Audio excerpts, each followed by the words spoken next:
10 ಕೋಟಿ deal success ಆದ ಖುಷಿಯಲ್ಲಿ ಜಯಂತ್ ಆ ರಾತ್ರಿ ರಚನಾಳಿಗೆ ಹೊರಗೆ ಡಿನ್ನರ್ ಕೊಡಿಸಿದ್ದನು. ಮದುರೈನ ಅತ್ಯಂತ ದುಬಾರಿ ರೆಸ್ಟೋರೆಂಟ್ ಅಂಜಪ್ಪರ್ ಚೆಟ್ಟಿನಾಡ್.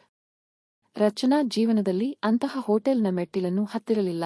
ಮೆನು ಕಾರ್ಡ್ ನೋಡಿ ಗಾಬರಿಯಾದಳು. 1 ದೋಸೆಗೆ 600 ರೂಪಾಯಿ. ನಿಮಗೆ ಬೇಕಾದ್ದು ಆರ್ಡರ್ ಮಾಡಿ ಎಂದು ಜಯಂತ್ ಹೇಳಿದನು. ನನಗೆ ಹಸಿವಿಲ್ಲ ಎಂದಳು ರಚನಾ. ಅವಳಿಗೆ ಸಂಕೋಚ.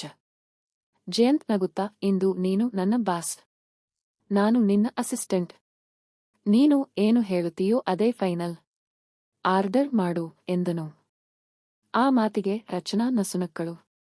ಅದು ಅವಳು ಮದುವೆಯಾದ ನಂತರ ಮೊದಲ ಬಾರಿಗೆ ಮನಸಾರೆ ನಕ್ಕಿದ್ದು. ಆ ನಗುವನ್ನು ನೋಡಿ ಜಯಂತ್ ಒಂದು ಕ್ಷಣ ಮತ್ತೆ ಕಣ್ಣು ಮಿಟುಕಿಸಲು ಮರೆತನು. ಮದುವೆ ಮಂಟಪದಲ್ಲಿ ನೋಡಿದ ಹಾಗೆ ಇಬ್ಬರೂ ಊಟ ಮಾಡಿ ಮನೆಗೆ ಬಂದರು. ರಾತ್ರಿ ಮಲಗುವಾಗ ಜಯಂತ್, ರಚನಾ, ನಾಳೆಯಿಂದ ನೀನು ನನ್ನ ಜೊತೆ ಆಫೀಸಿಗೆ ಬಾ. ನನ್ನ ಕಂಪನಿಯಲ್ಲಿ ಕೆಲಸ ಮಾಡು. ನಾನು ನಿನಗೆ ಒಳ್ಳೆಯ ಸಂಬಳ ಕೊಡುತ್ತೇನೆ ಎಂದನು. ನಾನು ಹೇಳಿದೆನಲ್ಲ, ನಾನು 1 ತಿಂಗಳು ನಿಮ್ಮ ಹೆಂಡತಿಯಾಗಿ ಮಾತ್ರ ಇರುತ್ತೇನೆ. ಕೆಲಸಕ್ಕೆ ಬರಲ್ಲ ಎಂದಳು ರಚನಾ. ಇದು ಕೆಲಸವಲ್ಲ ರಚನಾ. ಇದು ನನ್ನ ಕನಸು. ನನ್ನ ತಂದೆ ಈ ಕಂಪನಿಯನ್ನು ಕಟ್ಟಿದ್ದಾರೆ. ಆದರೆ ಈಗಿನ ಟೆಕ್ನಾಲಜಿ ನನಗೆ ಅಷ್ಟು ಗೊತ್ತಿಲ್ಲ, ನಿನಗೆ ಗೊತ್ತಿದೆ. ನೀನು ಬಂದರೆ ಕಂಪನಿ ಇನ್ನೂ ಬೆಳೆಯುತ್ತದೆ ಎಂದು ಜಯಂತ್ ಮೊದಲ ಬಾರಿಗೆ ಯಾರ ಮುಂದೆಯೋ ತನ್ನ ಅಸಹಾಯಕತೆಯನ್ನು ಹೇಳಿಕೊಂಡನು. ರಚನಾಗೆ ಅವನ ಮಾತು ಕೇಳಿ ಕರುಣೆ ಬಂತು. ಸರಿ, 1 ತಿಂಗಳು ಮಾತ್ರ ಆಫೀಸಿಗೆ ಬರುತ್ತೇನೆ. ಆದರೆ ಸಂಬಳ ಬೇಡ. ಸರಿ ಡನ್ ಎಂದು ಜಯಂತ್ ಖುಷಿಯಿಂದ ಹೇಳಿದನು. ಆದರೆ ಒಳಗೊಳಗೆ 1 ತಿಂಗಳ ನಂತರ ಅವಳು ಕೆಲಸ ಬಿಡಬಾರದು ಎಂದು ಹೇಗೆ ತಡೆಯುವುದು ಎಂದು ಯೋಚನೆ ಶುರುವಾಗಿತ್ತು. ಮರುದಿನ ಮ್ಯಾಕ್ ಕಂಪನಿ, ಮದುರೈ. ಬೆಳಗ್ಗೆ 9 ಗಂಟೆಗೆ ಮ್ಯಾಕ್, ಮದುರೈ ಟೆಕ್ ಕಂಪನಿಯ ಎಲ್ಲಾ ಉದ್ಯೋಗಿಗಳು ಶಾಕ್ ಆದರು. ಅವರ ಬಾಸ್ ಜಯಂತ್ ಚಕ್ರವರ್ತಿ ತನ್ನ ಹೆಂಡತಿಯೊಂದಿಗೆ ಆಫೀಸಿಗೆ ಬಂದಿದ್ದಾನೆ. ಅದು ಹಳದಿ ಸೀರೆಯಲ್ಲಿ, ಹಣೆಯಲ್ಲಿ ಕುಂಕುಮ, ಕೊರಳಲ್ಲಿ ತಾಳಿ ಇರುವ ಸಿಂಪಲ್ ಆಗಿರುವ ಹುಡುಗಿಯೊಂದಿಗೆ. ಜಯಂತ್ ಎಲ್ಲರನ್ನೂ ಮೀಟಿಂಗ್ ಹಾಲ್ನಲ್ಲಿ ಸೇರಿಸಿ, ಇವಳು ರಚನಾ, ನನ್ನ ಹೆಂಡತಿ. ಇನ್ಮೇಲೆ ನಮ್ಮ ಕಂಪನಿಯ ಟೆಕ್ನಿಕಲ್ ಹೆಡ್. ಇವಳ ಮಾತು ನನ್ನ ಮಾತು. ಎಲ್ಲರೂ ಇವಳಿಗೆ ರೆಸ್ಪೆಕ್ಟ್ ಕೊಡಬೇಕು ಎಂದು ಪರಿಚಯಿಸಿದನು. ಎಲ್ಲರೂ ಚಪ್ಪಾಳೆ ತಟ್ಟಿದರು. ಆದರೆ ಕೆಲವರಿಗೆ ಹೊಟ್ಟೆಕಿಚ್ಚು. ಅದರಲ್ಲಿ ಮುಖ್ಯವಾಗಿ ಸೌಮ್ಯ ಎಂದರೆ ಜಯಂತ್ನ ಎಕ್ಸ್ ಗರ್ಲ್ ಫ್ರೆಂಡ್. ಅವಳು ಮೆಕ್‌ಯಲ್ಲಿ ಹರ್ ಮ್ಯಾನೇಜರ್. ಅವಳು ಜಯಂತ್ನನ್ನು ಮದುವೆಯಾಗಬೇಕು ಎಂದುಕೊಂಡಿದ್ದಳು. ಆದರೆ ಜಯಂತ್ ಇದ್ದಕ್ಕಿದ್ದಂತೆ ಮೈಸೂರಿನ ಹುಡುಗಿಯನ್ನು ಮದುವೆಯಾಗಿ ಬಂದಿದ್ದಾನೆ ಎಂದು ಕೇಳಿ ಅವಳಿಗೆ ಸಹಿಸಲು ಆಗಲಿಲ್ಲ. ಸೌಮ್ಯ ರಚನಾಳನ್ನು ನೋಡಿ ವ್ಯಂಗ್ಯವಾಗಿ ನಕ್ಕಳು. ಓಹೋ, ಹಳ್ಳಿಯಿಂದ ಬಂದ ಟೆಕ್ನಿಕಲ್ ಹೆಡ್ ಸೀರೆಯಲ್ಲಿ ಕೋಡಿಂಗ್ ಮಾಡ್ತಾರಾ? ರಚನಾ ಏನೂ ಹೇಳಲಿಲ್ಲ, ಸುಮ್ಮನೆ ನಸುನಕ್ಕಳು.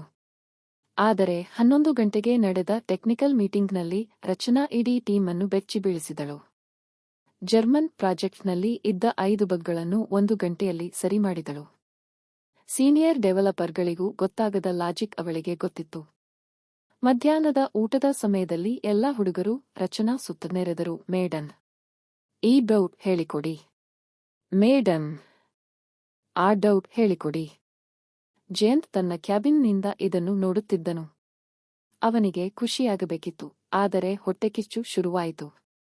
ತನ್ನ ಹೆಂಡತಿಯ ಸುತ್ತ ಇಷ್ಟೊಂದು ಹುಡುಗರು.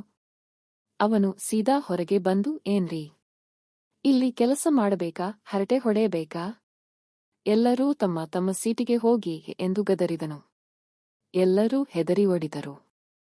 ರಚನಾ ಮಾತ್ರ ಅವನನ್ನೇ ನೋಡುತ್ತಾ ನಿಂತಳು. ನೀನು ನನ್ನ ಕ್ಯಾಬಿನ್ಗೆ ಬಾ ಎಂದು ಜಯಂತ್ ಕೋಪದಿಂದ ಹೇಳಿ ಒಳಗೆ ಹೋದನು. ರಚನಾ ಒಳಗೆ ಬಂದ ಕೂಡಲೇ ಬಾಗಿಲು ಹಾಕಿದ ಜಯಂತ್, ನೋಡು, ಇದು ಆಫೀಸ್. ಇಲ್ಲಿ ಹೀಗೆ ಎಲ್ಲರ ಜೊತೆ ನಕ್ಕು ನಕ್ಕು ಮಾತನಾಡಬಾರದು. ರಚನಾಗೆ ಅರ್ಥವಾಗಲಿಲ್ಲ. ನಾನು ಏನು ಮಾಡಿದೆ? ಅವರು ಡೌಟ್ ಕೇಳಿದರು, ಹೇಳಿಕೊಟ್ಟೆ. ಹೌದು, ನೀನು ತುಂಬಾ ಸುಂದರವಾಗಿದ್ದೀಯಾ. ಎಲ್ಲರೂ ನಿನ್ನನ್ನೇ ನೋಡುತ್ತಾರೆ. ನನಗೆ ಇಷ್ಟ ಇಲ್ಲ ಎಂದು ಜಯಂತ್ ಬಾಯ್ತಪ್ಪಿ ಹೇಳಿಬಿಟ್ಟನು. ರಚನಾ ಒಂದು ಕ್ಷಣ ಅವನನ್ನೇ ದಿಟ್ಟಿಸಿ ನೋಡಿದಳು. ನಂತರ ನಿಧಾನವಾಗಿ ನಕ್ಕಳು. ಓಹೋ, ಜಯಂತ್ ಚಕ್ರವರ್ತಿ ಅವರಿಗೆ ಹೊಟ್ಟೆಕಿಚ್ಚು ಶುರುವಾಗಿದೆಯಾ? ಜಯಂತ್ಗೆ ಮುಖ ಕೆಂಪಾಯಿತು. ಇಲ್ಲ ಇಲ್ಲ, ನನಗೆ ಹೊಟ್ಟೆಕಿಚ್ಚು ಇಲ್ಲ. ನಾನು ಬಾಸ್ ಆಗಿ ಹೇಳುತ್ತಿದ್ದೇನೆ. ಬಾಸ್ ಆಗಿ ಅಲ್ಲ, ಗಂಡನಾಗಿ ಹೇಳುತ್ತಿದ್ದೀರಿ ಎಂದುಕೊಳ್ಳಲ ಎಂದು ರಚನಾ ತುಂಟತನದಿಂದ ಕೇಳಿದಳು.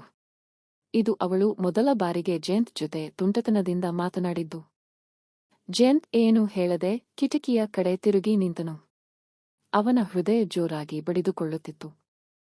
ಆಗ ರಚನಾ ಹಿಂದಿನಿಂದ ಬಂದು, ಸರಿ, ಇನ್ಮೇಲೆ ನಾನು ಯಾರ ಜೊತೆಯೂ ಮಾತನಾಡಲ್ಲ, ನಿಮ್ಮ ಜೊತೆ ಮಾತ್ರ ಮಾತನಾಡುತ್ತೇನೆ. ಆಯ್ತಾ ಎಂದು ಮೆಲ್ಲನೆ ಹೇಳಿದಳು. ಜಯಂತ್ ತಿರುಗಿ ನೋಡಿದರೆ ರಚನಾ ತುಂಬಾ ಹತ್ತಿರದಲ್ಲಿ ನಿಂತಿದ್ದಾಳೆ. ಅವಳ ಕಣ್ಣುಗಳು ಅವನನ್ನೇ ನೋಡುತ್ತಿವೆ. ಅವಳ ಹಣೆಯ ಕುಂಕುಮ, ಕೊರಳ ತಾಳಿ, ಅವಳ ಮಲ್ಲಿಗೆ ಹೂವಿನ ವಾಸನೆ. ಜಯಂತ್ಗೆ ತನ್ನನ್ನು ನಿಯಂತ್ರಿಸಿಕೊಳ್ಳಲು ಆಗಲಿಲ್ಲ. ಅವನು ಒಂದು ಹೆಜ್ಜೆ ಮುಂದೆ ಇಟ್ಟನು. ರಚನಾ ಹಿಂದೆ ಸರಿಯಲಿಲ್ಲ. ಇಬ್ಬರ ನಡುವೆ ಇದ್ದ ಅಂತರ ಕೇವಲ 1 ಇಂಚು. ಆಗಲೇ ಬಾಗಿಲು ತಟ್ಟಿದ ಶಬ್ದ. ಸರ್, ಸೌಮ್ಯ ಮೇಡಂ ಬಂದಿದ್ದಾರೆ. ಜಯಂತ್ ಗಾಬರಿಯಿಂದ ಹಿಂದೆ ಸರಿದನು. ರಚನಾ ಕೂಡ ತಲೆ ತಗ್ಗಿಸಿಕೊಂಡಳು. ಸೌಮ್ಯ ಒಳಗೆ ಬಂದಳು. ಅವಳು ರಚನಾಳನ್ನು ನೋಡಿ, ಸರ್, ನಿಮ್ಮ ಹೆಂಡತಿಗೆ ಆಫೀಸ್ ರೂಲ್ಸ್ ಗೊತ್ತಿಲ್ಲ ಅನ್ಸುತ್ತೆ. ಆಫೀಸ್ನಲ್ಲಿ ಸೀರೆ ಉಡಬಾರದು, ಫಾರ್ಮಲ್ಸ್ ಹಾಕಬೇಕು ಎಂದು ಚಾಡಿ ಹೇಳಿದಳು.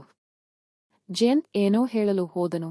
ಆದರೆ ರಚನಾ ಅವನಿಗಿಂತ ಮೊದಲು, ಸಾರಿ ಮೇಡನ್, ನಾಳೆಯಿಂದ ಫಾರ್ಮಲ್ಸ್ ಹಾಕುತ್ತೇನೆ. ಆದರೆ ಸೀರೆಯಲ್ಲಿ ಕೋಡಿಂಗ್ ಬರಲ್ಲ ಎಂದು ರೂಲ್ಸ್ನಲ್ಲಿ ಇದೆಯಾ ಎಂದು ತಿರುಗಿ ಕೇಳಿದಳು. ಸೌಮ್ಯಳ ಮುಖ ಸಣ್ಣದಾಯಿತು. ಜಯಂತ್ ಮನಸ್ಸಿನಲ್ಲಿ, ಅಬ್ಬಾ, ನನ್ನ ಹೆಂಡತಿ ಎಂದು ಹೆಮ್ಮೆಪಟ್ಟನು. ಸಂಜೆ ಮನೆಗೆ ಹೋಗುವಾಗ ಕಾರಿನಲ್ಲಿ ಇಬ್ಬರೂ ಮೌನ.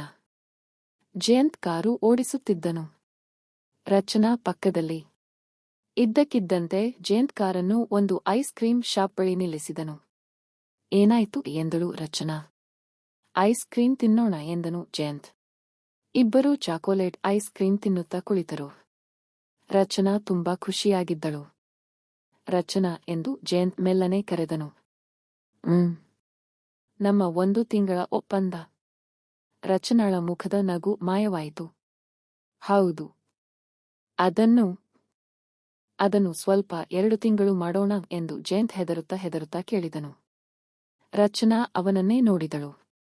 ಅವಳ ಕಣ್ಣಲ್ಲಿ ನೀರು. ಯಾಕೆ ಗೊತ್ತಿಲ್ಲ, ಆದರೆ ನೀನು ಹೋದರೆ